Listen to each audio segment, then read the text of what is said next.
Prime minister Modi early ఈ సంవత్సరం బిగినింగ్లో అమెరికా వెళ్ళినప్పుడు కూడా అమెరికా నుంచి పెద్ద ఎత్తున ఆయుధాలు కొనడానికి మోడీ ప్రభుత్వం అంగీకరించింది.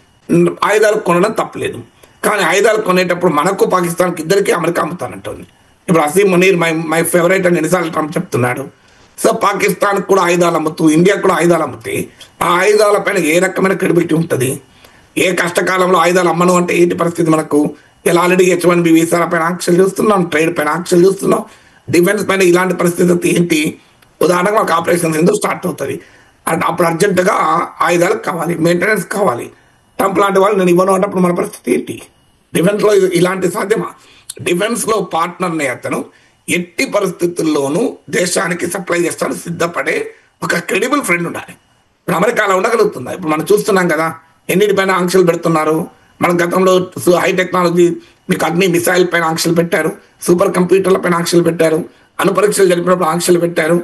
నిరంతరం మన ఆంక్షల అనుభవాలను చూశాం కదా.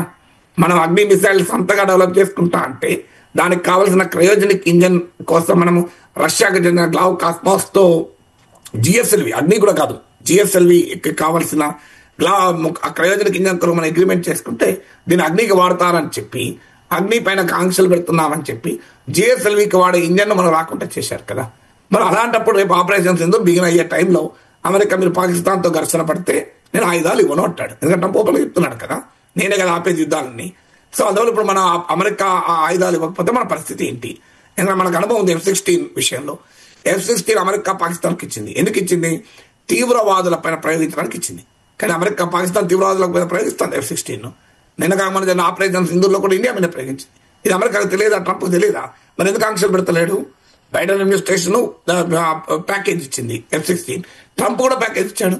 మన శత్రు దేశమైన పాకిస్తాన్కు మన పైన వాడుతున్న F-16 లాంటి యుద్ధ విమానాలు ఇచ్చి మనకు మళ్ళీ ఆయుధాలు సప్లై చేస్తా అంటే ఈ రెండు దేశాలకు మేమే ఆయుధాలు సప్లై చేస్తాం, ఇద్దరు కలిసి కొట్టగదామంటే అని చెప్తే అది ఎలా కరెక్ట్ అవుతుంది? మీరు ట్రేడ్లో డీల్ చేసుకోండి, సాఫ్ట్వేర్లో డీల్ చేసుకుని తప్పలేదు, కానీ ఆయుధాల్లో డీల్ చేసుకున్నప్పుడు మనకు ఇంపార్టెంట్ ఏంటంటే ఆయుధాలు అంటేనే దేశ రక్షణ. ఎట్లాంటి పరిస్థితుల్లో కూడా దోకా ఇవ్వకూడదు, మోసం చేయకూడని మిత్ర దేశం నుంచి రావాలి. మన సెక్యూరిటీ కన్సర్న్ చైనా పాకిస్తాన్లతో ఉంటే ఆ రెండు దేశాలతో అమెరికా వ్యవస్థను తీరు మనకు తెలిసాక ఈ అమెరికాతో 10 ఏళ్ల డిఫెన్స్ అగ్రిమెంట్ వల్ల ఏంటి ప్రయోజనం? అమెరికాతో ట్రేడ్ అగ్రిమెంట్ వల్ల ఏమన్నా ప్రయోజనం ఉంటుందేమో, కానీ డిఫెన్స్ అగ్రిమెంట్ ఏం ప్రయోజనం ఉంటుంది? కష్టకాలంలో ఇబ్బంది పడక తప్పదు కదా.